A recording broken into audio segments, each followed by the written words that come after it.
Excellent point. Today we are going to see what is Deccan Plateau, which is a part of Peninsular Plateau.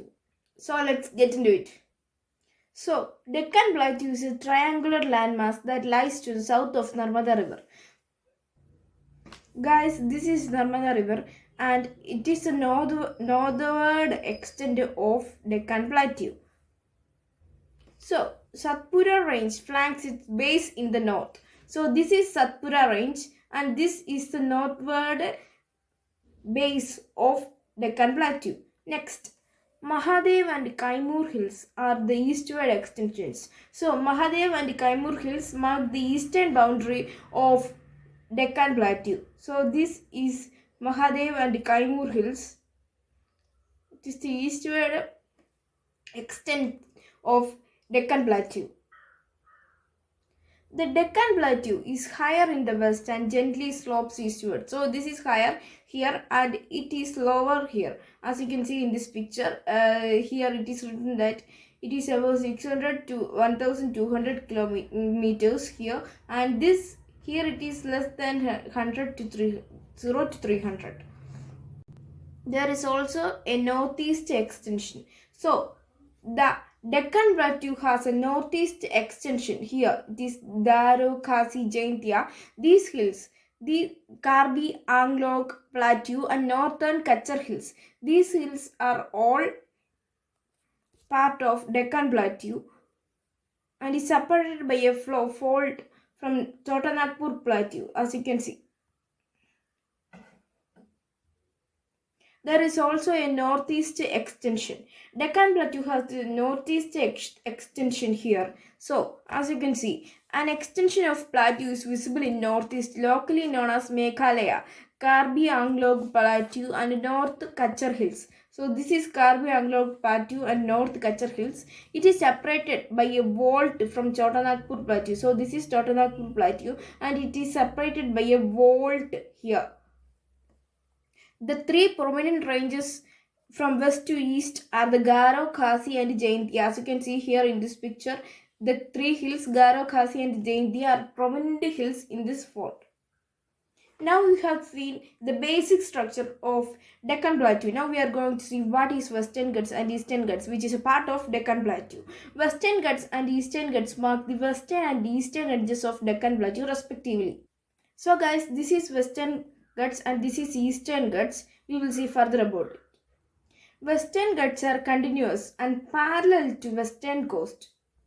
As you know, this is the Western Coast and Western Ghats here, it is parallel to the Western Coast. As you can see, it is parallel to the Western Coast and it is continuous. In this picture, you can see that it is a continuous range without any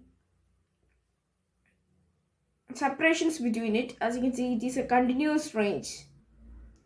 Western Ghats are higher than Eastern Ghats. Just as I have said before, the Western Ghats have average of 600 to 1200 as shown in this picture, and Eastern Ghats or the eastern side of the Deccan Plateau has an average of 0 to 300 as you can see in this picture.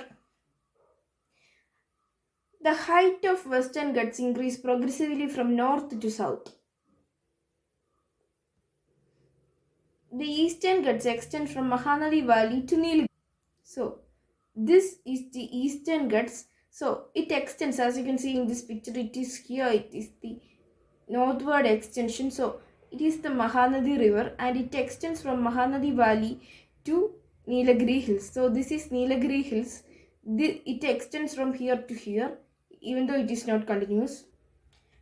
The height of Western Ghats increase progressively from north to south. So this is Western Ghats and the height increases from here to here. So this is the most highest part. The highest peak in Western Ghats is Anamudi. Guys, please remember Anamudi because it is asked in many exams. As you can see here, this is Anamudi. It is the highest peak in Western Ghats. Mahendragiri. So also remember Mahendragiri because it is asked in many exams because it is tricky considering the fact that here it is Western Ghats and here it is Eastern Ghats. Most people get it wrong. So please remember Mahendragiri is in Eastern Ghats and it is the highest peak in Eastern Ghats. Guys, it is not shown in this picture, but I will insert a picture. This is Mahendragiri and it is a part of Eastern Ghats. So it is the highest peak in Eastern Ghats. Please remember it. It is very important. It is asked in many exams. The Eastern Ghats are discontinuous.